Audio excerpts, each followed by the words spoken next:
My father's company was on the verge of bankruptcy and owed a lot of debt. Boris's family offered us an olive branch. They could provide funding for my dad's company. The condition was that I would marry Cameron, the youngest son of Boris's family. I heard that this condition was proposed by Cameron's mother, but Cameron himself disagreed and made a big fuss. However, on the first day Cameron and I met, he called me his wife, sniffed my neck, and said, "Wife, you smell so good. Can I kiss you?" Then he asked me, "Honey, can I tag you 01? Tony? If you don't want to. It's okay. If mom and dad refuse. Don't feel stressed, we will always find a way." I looked at the fine lines at the corners of my mother's eyes and the white hair on my father's head. In just 1 month, they both seemed to have aged several years.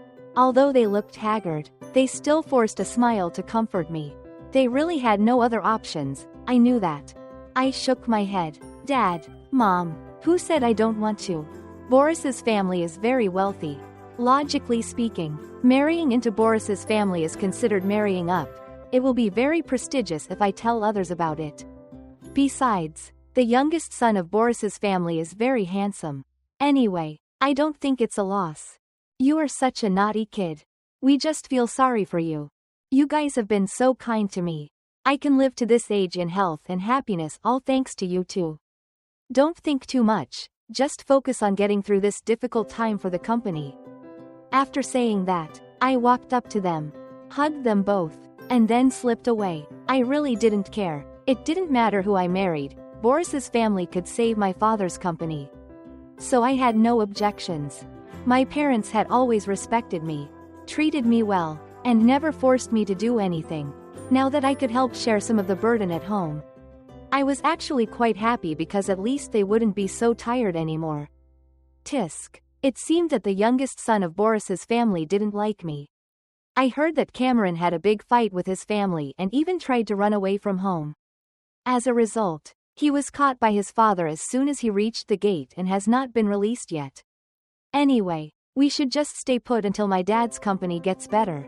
If we can appease Boris's family, we should appease the youngest son.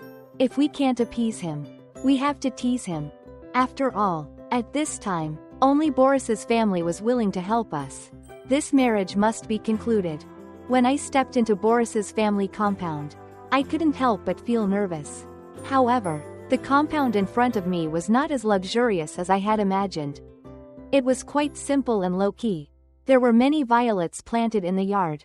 Seeing my curiosity, the housekeeper said, "Madam likes violets." These were planted by the young master himself. I didn't expect Cameron to be so filial. I nodded at the butler understandingly and continued walking with him. As soon as I reached the door, I heard a voice from inside.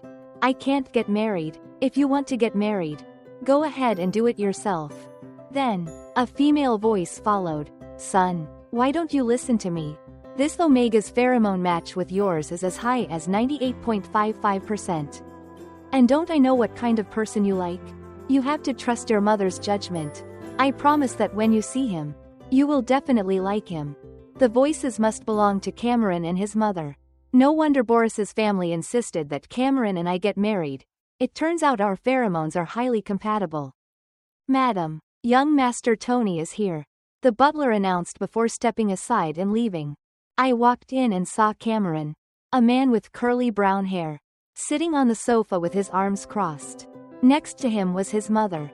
On both sides of the sofa stood 2 men in black, standing stiffly like security guards. I pretended to act natural, forced a polite smile, and greeted the lady. "Hello, Auntie." Cameron's mother smiled happily. "Oh, what a good child." She walked over, took my hand, and led me toward Cameron. A faint scent of violets lingered in the air. She stopped about a meter away from him. "Cameron, this is the Omega I was talking about, Tony." I could actually hear a hint of anticipation in her tone.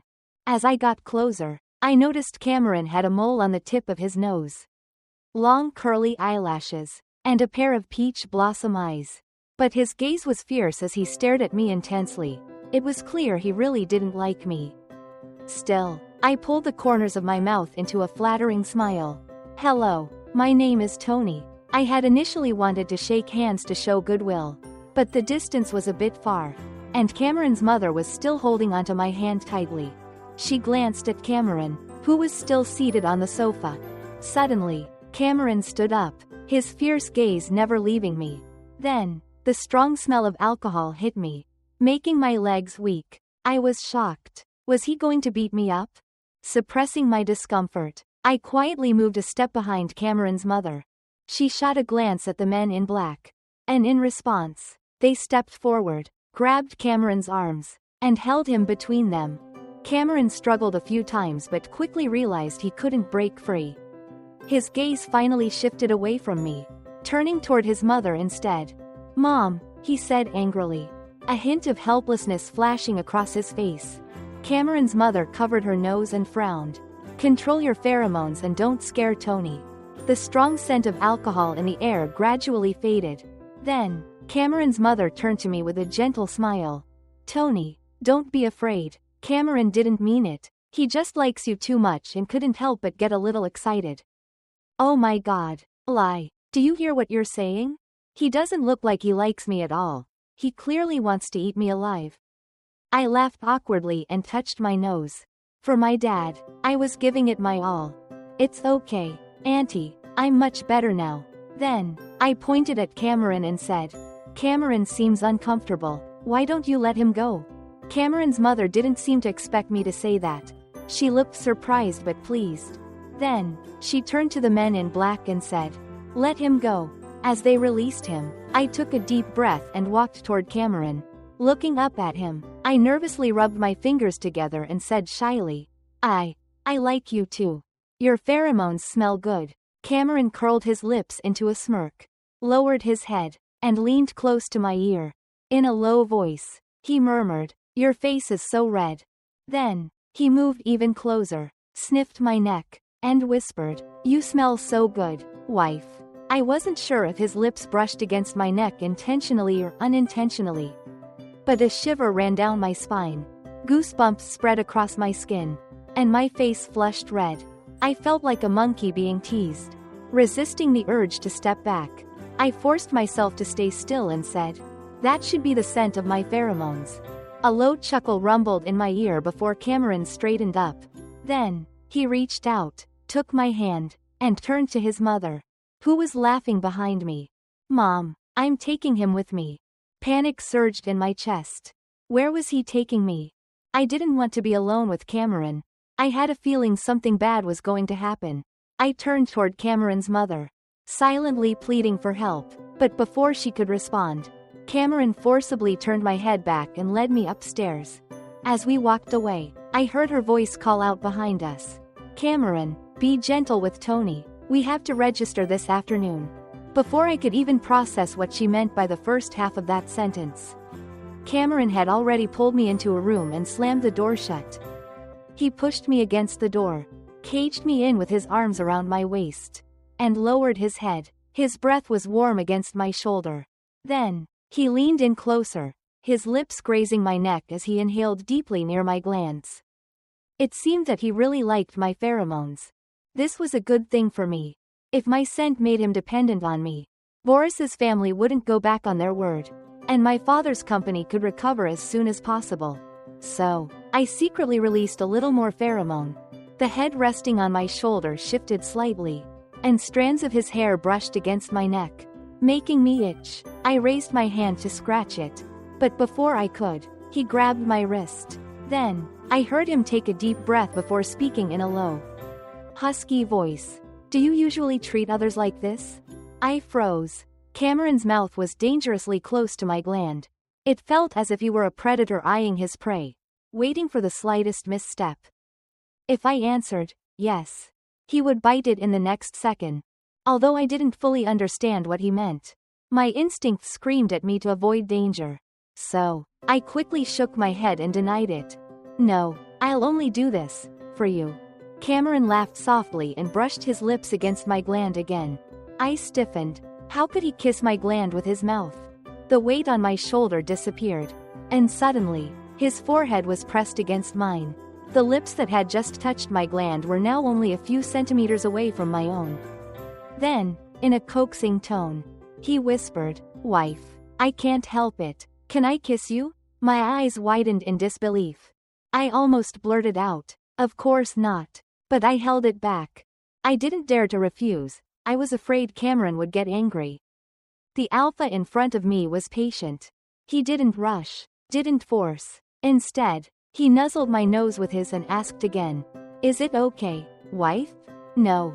This was too unfair. My fingers curled involuntarily, a strange numbness spreading through my bones. I scolded myself in my head. Since I'm getting married, this kind of thing is inevitable.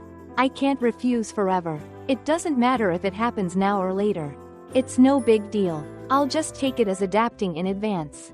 Taking a shaky breath, I closed my eyes, clutched the corner of his shirt nervously, and in a barely audible voice, whispered, "Yes, yes." I couldn't see Cameron's expression. I only heard him murmur, "What should I do? I can't seem to control myself anymore." Then he held my head and kissed me, followed by a strong smell of alcohol. I obviously didn't drink any alcohol, but I felt drunk, my head was dizzy, and my body was hot. Could it be that smelling Cameron's alcohol-scented pheromones can make me drunk? In a daze, I heard Cameron's voice, "Open your mouth." I opened my mouth obediently, and he hooked my tongue. I seemed to be even more drunk. My body was getting hotter and hotter. I was anxious to vent. I licked Cameron's mouth. Cameron must have been drunk too. He kissed me so hard that I could hardly breathe. I was almost dying. I wanted to ask him to stop, but the words were always stuck in my mouth, making a whimpering sound. I pushed him hard, but he ignored me and kept kissing me. Just when I thought I was going to be kissed to death, he finally let me go. I suddenly returned to the water like a dying fish on the shore, taking deep gulps of air. "You're crying." Cameron held my face, wiped my tears with his fingertips, and pretended to kiss me again. "Still coming?" I turned my head away in fear, seeing Cameron's upturned mouth drooping. I quickly explained in a soft voice, "Can you wait? I'm still a little out of breath." This is even more humble than going to work. Cameron didn't say anything but just looked at me with interest. No one spoke. The room was so quiet that only my breathing could be heard. The atmosphere suddenly became awkward. I really wanted to open the door and run out. Someone could come and save me. I silently let my breathing slow down and tried to keep my voice as quiet as possible. Suddenly, Cameron said, "Okay, stop panting." I was about to argue, but he said, "Honey, it's very hard for me to hold it in." Then he kissed me again until my mouth became numb. Then he carried me to the bed and asked me, "Honey, can I enter your genital cavity? Honey, can I tag you?" Why can he ask so bluntly? Is he not ashamed? Why is it he who is asking the question? But I am the one who feels ashamed. I really want to grab the quilt next to me and cover my head with it. Even if I can suffocate until I pass out so that I don't have to face it. I couldn't help asking him, "Why do you always ask? Just do whatever you want. No need to ask me. Anyway, it has come to this. One step more or one step less doesn't matter." He answered seriously, "Because it's my wife's first time. I want to get her consent." My heart skipped a beat, and I hurriedly avoided his gaze. His eyes were so serious, like he was looking at his lover. I was moved by Cameron 1 second ago, and the next second, I realized that Cameron was not a human being. I cried until my voice was hoarse and my eyes were swollen. But he didn't let me go.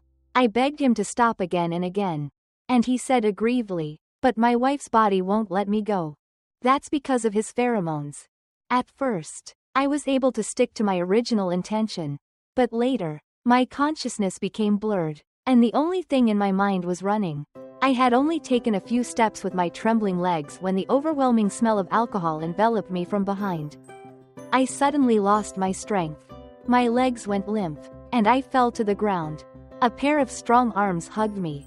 Because of the pheromones, I involuntarily moved closer to the person behind me. The person behind me seemed dissatisfied and said, "Why are you running?" He circled my neck, got close to my gland, opened his mouth, and bit it, then injected pheromones frantically. Cameron is crazy. I'm dying. Faintly, I heard someone knocking on the door and then voices. "How's Tony? Is he still awake?" You kid." I've told you to be gentle with Tony. Omegas are meant to be loved. Look at what you've done to Tony. There's not a single good spot on his body. No matter how much you like him. You can't do this. If you scare Tony away, you won't have a wife. Mom, please keep your voice down. He is very tired these days. Let him sleep more now. I know how painful it is. I couldn't hear clearly what came after that. A monster was chasing me. I wanted to shout for help, but no sound came out of my throat. I ran as fast as I could. After a long time, I looked back and saw that the monster had turned into Cameron. I saw him slowly open his mouth and shout, "Wife." I jumped, then opened my eyes. As a result, when I opened my eyes, Cameron's face appeared in front of me. I screamed and stepped back. Seeing this, Cameron quickly held my hands down and said, "Don't move." I looked down and found that there was an IV drip on the back of my hand. If Cameron hadn't pressed it in time, the needle would have been pulled out. Cameron saw that I had calmed down, and he asked with a hurt expression, "Am I that scary?" I muttered in my heart, "You are scarier than a monster." I didn't answer but asked, "What's wrong with me?" As soon as I opened my mouth, I found that my voice was very hoarse. He coughed unnaturally. "You are sick." Looking at his unnatural expression, I realized, was I being sent to the hospital? It's over. It's over. How can I face people from now on?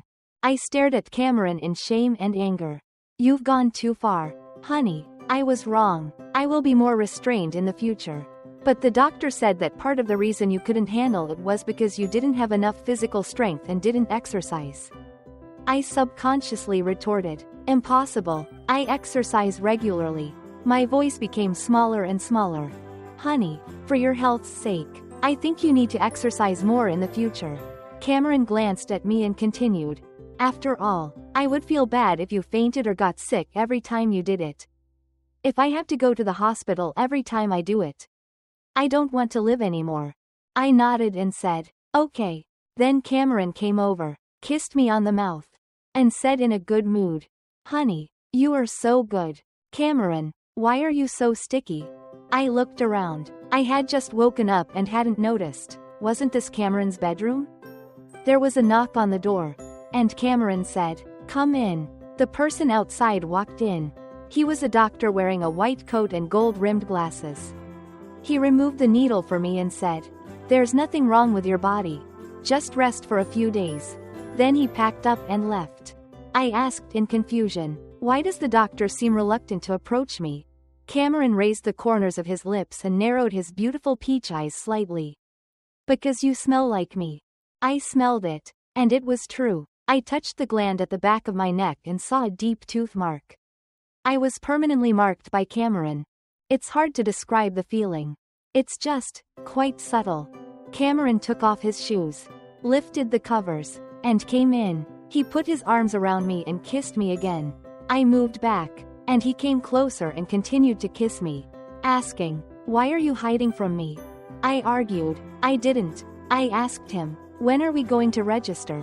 He asked back, "Are you so anxious?" I nodded, "Yeah." Cameron saw through my thoughts. He pinched my cheek and said, "Your father has already paid the money. We will go to register when you are better. You are not fit to go out in this state." Which one am I? I wanted to get up and look in the mirror. But Cameron wouldn't let me get up. He also wanted to kiss me and touch me all over. I grabbed his hand and said, "No. The doctor told me to rest well." Cameron said shamelessly, "Wife, I just want to kiss and touch you. Nothing else." It would actually be quite comfortable if Cameron hadn't kissed her for so long. Slowly, my consciousness became more and more blurred, and I closed my eyes and fell asleep. It's so strange. It seems that people really can develop feelings for each other when they spend a long time together. I think I'm starting to like Cameron a little. I thought that was it between Cameron and me. But something unexpected happened. We had a car accident on the day we went to register. As we turned the corner, an uncontrolled car hit us, and Cameron pulled me under him. There was a bang. It hurts so much. I have never felt such pain in my life. I wanted to open my eyes, but I couldn't. My hands and feet were too weak. How is Cameron? Are we going to die? If we survive, I will be nice to Cameron. I swear. It was so noisy around me, with many people talking and the sound of an ambulance. I wanted to hear clearly, but I couldn't hear anything. I opened my eyes and squinted because of the bright light above my head. After I adjusted myself, I opened them again. The room was blindingly white. I swayed and remembered that Cameron and I had been in a car accident. This time, we were really in the hospital. Tony, you're finally awake. Mom sat by my bed with a worried look on her face. Why do I feel that she looks more haggard? I sat up and held my mother's hand. Don't worry, Mom, I'm fine. How's Cameron? He's still in a coma. Cameron protected me under him at the time, and he must have been hurt much more seriously than me. I'll go see him. I threw back the quilt and got out of bed, not wanting to wait even a moment. My mother held me back and refused to let me go no matter what. The more she stopped me from going, the more I felt something was wrong. I was anxious and said to her, Mom, I'm really fine. Please let me go. My mother hugged me and cried. She said sorry to me and told me not to see Cameron anymore. I felt like my brain wasn't working anymore. What on earth was going on? I looked puzzled and asked, Mom, what's going on? I was in a coma for 5 days. And Cameron was in a coma for 5 days. But he was more seriously injured. And the car accident also aggravated his pheromone disorder. Cameron is sick. When he grows up, his pheromones are disordered and very unstable. Only the pheromones of an omega who is highly compatible with him can soothe him and make him like a normal alpha. The higher the degree of match, the more effective it is. If pheromone disorder persists for a long time, it will endanger the alpha's glands. In serious cases, the glands may have to be removed. This is also the reason why Cameron's mother found me. Cameron's mother searched for a long time before she found me, an omega whose pheromone match with his is over 95%. Before he found me, Cameron had been taking medication to stabilize his pheromones. However, medication is toxic, and long-term use caused Cameron to sometimes lose control of his pheromones. During these 5 days I was in a coma and could not release pheromones to comfort Cameron. On the day of the car accident, the doctor put us in the same ward. My pheromones were too weak while I was in a coma to have any effect at all. They also tried to extract my pheromones, but the amount was not enough. As luck would have it, an omega appeared the next day whose pheromone match with Cameron was 99.6%. The omega had been staying by Cameron's side these past few days, releasing pheromones to comfort him. Such a high degree of match is something that even instinct cannot resist. This may be the only one in the world. God is really playing tricks on me. I wiped my face and whispered, I know, Mom, I still want to go and see him. My mother looked at me and finally didn't stop me. She let me go. The hospital corridor seemed endless, so I quickened my pace and ran. I ran to Cameron's door, panting, and met Cameron's mother. The first time she saw me, she said sorry to me awkwardly. I'm really tired of hearing the 3 words I'm sorry. Why do you always have to say sorry to me? No one is sorry to me. It's just a transaction where both parties take advantage of each other.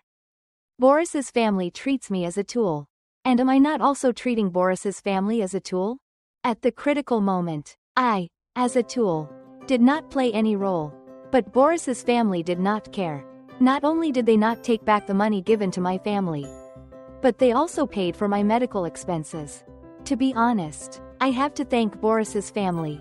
I begged Cameron's mother, Auntie, can I come in? I'll just take a look and leave. Cameron's mother hesitated but finally nodded. She held my hand just like the first day we met and said kindly, Of course. I opened the door and walked in. There was a man sitting inside, reading quietly. He looked up and was stunned when he saw it was me. Then he smiled gently. Are you awake? It's that beautiful Omega 009. I hummed and smiled at him. He didn't say anything else and continued to read with his head down. I slowly walked to the bedside. Cameron was lying quietly on the bed. His head was wrapped like a bun, with only his eyes, nose, and mouth exposed. His brown curly hair had been cut off, leaving only short stubble. His right calf was also wrapped in bandages and hung up. Cameron protected me very well. I only had a broken arm and some glass shards stuck in my body, which had been removed and were now forming scars that were almost healed. I wanted to touch his face, but my outstretched hand froze in midair, as if I was no longer qualified to do so. I sniffed and could hardly smell the alcohol. The room was filled with the sweet orange scent of an omega. As soon as I opened the door, I smelled it. It was too strong. Cameron was also full of the scent of that omega. The alpha that marked me was stained with the scent of other omegas, and I almost subconsciously released pheromones to cover up the orange scent on my own alpha. By the time I realized it, it was too late. The omega was looking at me with a frown. I quickly retracted my pheromones and apologized to him. Sorry, I didn't mean it. I ran away, feeling guilty like a thief. The moment I ran out the door, my tears fell uncontrollably. I cried and cursed. What the hell is this bloody plot? Oh God, how could you play tricks on me like this? First come, first served, you know. Even if you let that omega meet Cameron first. Why did you have to make me get involved? They are the ones who have a happy ending. But I am the one who is sad. I can't blame anyone. What the hell is going on? I cried outside for a long time and only returned to the ward after venting my tears. My mother saw my red and swollen eyes and hugged me with heartache. She sighed and then let me lie back on the bed to rest. After running around outside, I was quite tired, so I lay down and took a nap. When I woke up, I heard someone outside saying that Cameron had woken up. I sneaked over when my mom wasn't around. There were people inside and outside the room. I squeezed in and stood in a corner at the door. I looked inside and saw Cameron sitting on the bed, with the doctor next to him performing various tests on him. Hey, why are you standing here? As a patient, go back now. I don't know who said this behind me. I smiled awkwardly and was about to look away when Cameron suddenly turned his head and looked in my direction. Did he see me? The omega standing next to Cameron also looked over here. He looked a little unhappy when he saw me. I felt embarrassed and left. Every day after that, I would sneak to Cameron's door when no one was around and watch him. Until he saw me, I showed up at Cameron's place every day, hoping that Cameron still missed me. Some things and some people are obtained through struggle, so you have to try hard. But it didn't seem to have any effect. He never came to me. Actually, I really wanted to ask him why he didn't come to see me. But it was too late. The omega watched me too closely.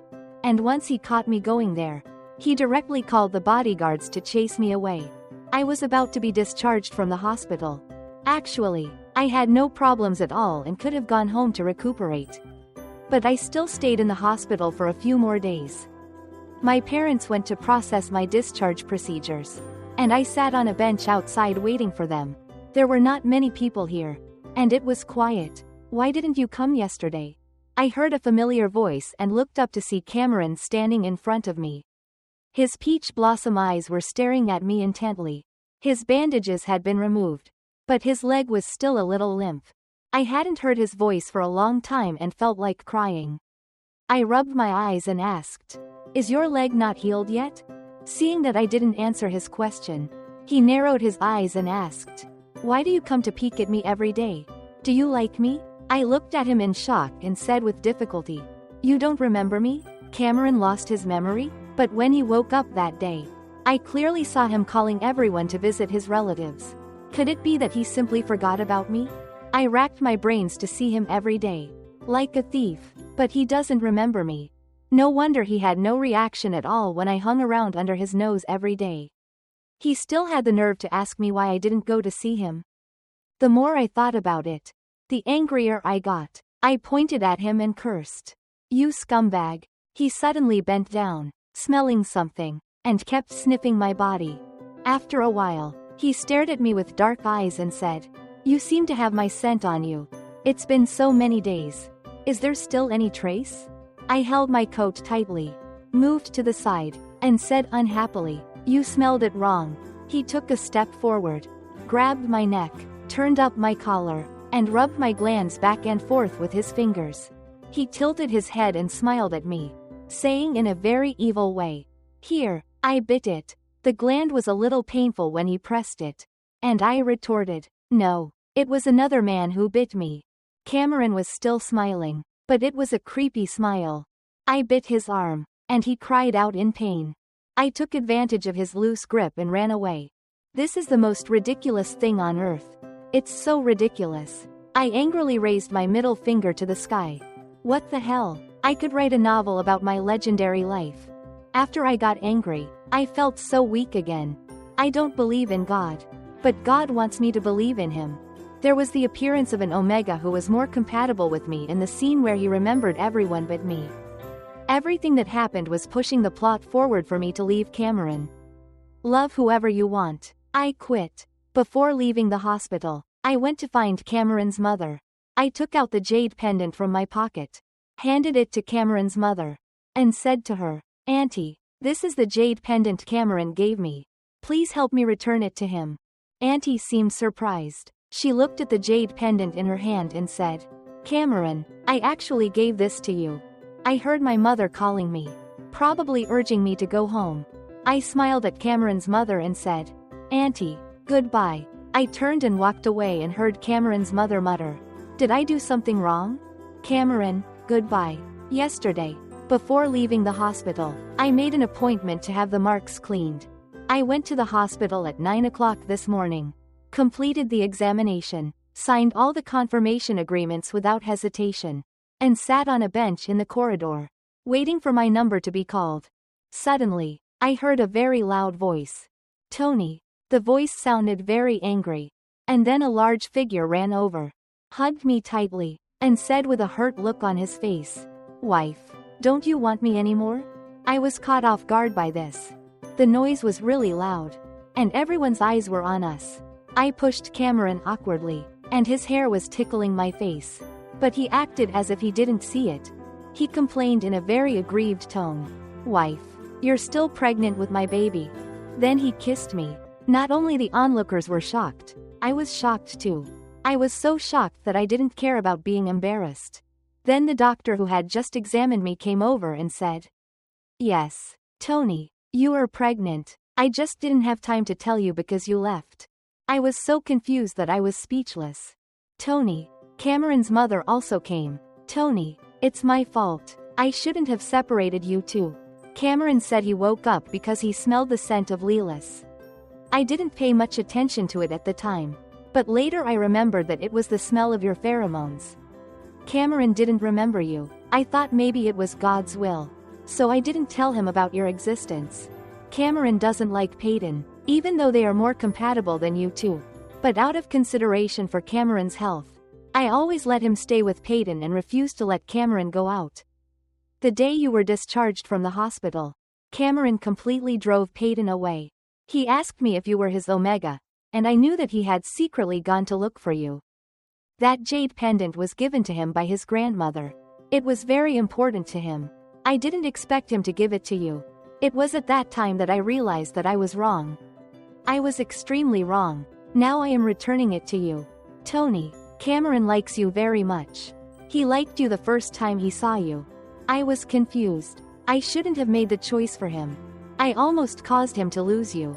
Ah, then haven't my tears these days been wasted? Cameron then said, "Yes. It's all my mom's fault. If she had told me earlier, I would have caught you." He winked at me. "Honey, can we go home?" It was really hard to resist the temptation of beauty, so I nodded and said, "Okay." Cameron hasn't remembered yet. The doctor said he has temporary amnesia. And he will remember, it's just a matter of time. Of course, if I spend more time with him, he will remember faster. For me now, it doesn't matter whether Cameron remembers or not.